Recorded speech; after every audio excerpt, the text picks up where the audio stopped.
I am her mother, and I have hated my daughter for most of her life. I didn't hate her when she was born. That part matters to me, even if it doesn't redeem anything. When she was small, when she fit entirely in my arms, when she depended on me for every breath and movement, I felt something close to love. Or maybe it was power. I'm still not sure. Those two feelings sit very close together for me. I remember the hospital room, late afternoon lights, the sound of carts rolling down the hallway, my husband asleep in the chair with his mouth open. I remember holding her and thinking, she's mine. That thought felt good, solid, grounding. I had done something visible, something people praised. Nurses smiled at me differently once I was holding a baby. I learned quickly what people expected a good mother to look like. I was good at it. That's important to understand. I didn't neglect her. I didn't starve her. I showed up to school events. I packed lunches that looked right. I posted pictures. I accepted compliments. I corrected people gently when they implied motherhood was hard. I liked when other women looked tired next to me. Inside, something shifted as she grew. It started when she became her own person. Not dramatically, quietly. She had opinions, preferences. She didn't look at me the way she used to. She laughed at things that had nothing to do with me. I noticed how people responded to her. Teachers, family, strangers in grocery stores. There was a warmth she pulled from people without trying. I remember the first time I felt it clearly. She was maybe 10. We were at a family gathering. Loud house. Food smells layered over each other. Someone asked her a question and she answered. Confident but polite. People laughed. Someone said, she's special. Something in my chest tightened. Not pride, something sharper. I smiled. I always smiled.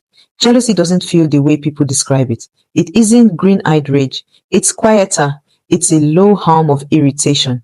A sense that something is being taken from you, even though no one touched you. I started noticing how she moved through the world like it owed her kindness. And the world seemed to agree. I couldn't stand it. I didn't say that out loud. I didn't think it in those words at first. I told myself she was ungrateful, disrespectful, too confident. I told myself she needed to be humbled, protected, corrected. I told myself I was shaping her for reality. But the truth is, I wanted her smaller. I learned how to do that without leaving fingerprints. I learned tone, timing, plausible deniability. I learned how to say things that sounded caring but landed heavy. I learned how to correct her in front of others while sounding like I was joking. I learned how to sigh instead of yell, how to raise an eyebrow, how to say, I'm just worried about you, in a way that made her feel wrong for existing as she was. She started questioning herself. I could see it. That should have stopped me. It didn't. It felt relieving, like balance was being restored.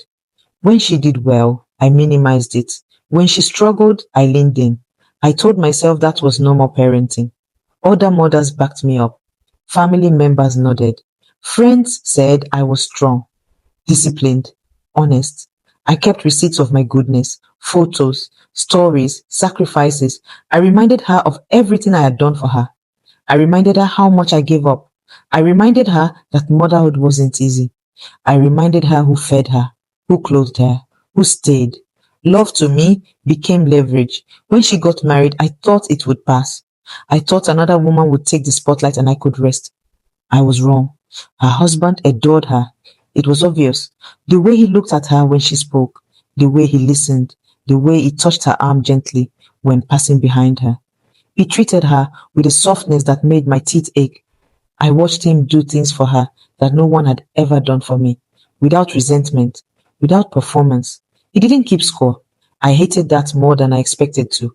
I told myself he was fake, weak, controlled. I told others he spoiled her. I said it jokingly, but I planted the idea. I said things like, she wouldn't survive without him, or he puts her on a pedestal that never ends well. People laughed. Some agreed. I felt steadier when they did. I found new ways to insert myself, to create tension, to remind her I was still there, still relevant, still capable of hurting her without raising my voice. When she had children, something in me went cold.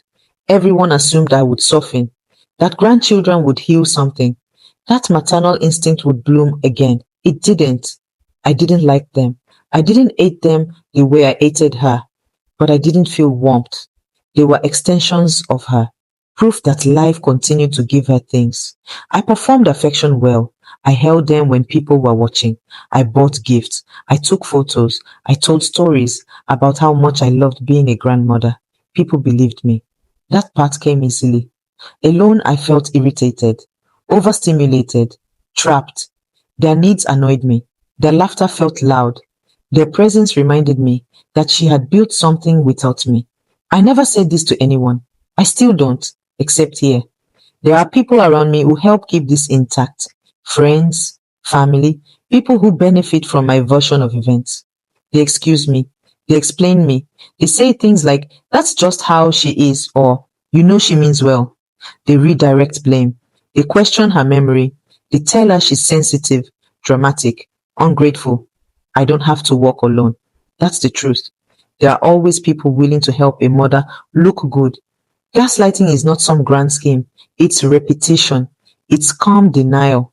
It's telling someone the reality is wrong while maintaining eye contact. It's saying, that never happened, with a steady voice. It's acting hard when questioned. It's crying at the right moment. I know how to do all of it. I don't feel guilt the way people expect. I feel justified. I feel wronged by her existence. I feel eclipsed. I feel like I gave birth to someone who outgrew me. And instead of pride, I felt replaced. I know how this sounds. I know how people like me are described. Monsters. Evil. Broken. I don't feel monstrous. I feel ordinary.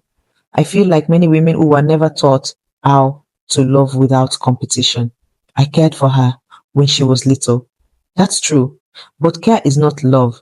Care was a stage. Love requires something I don't have.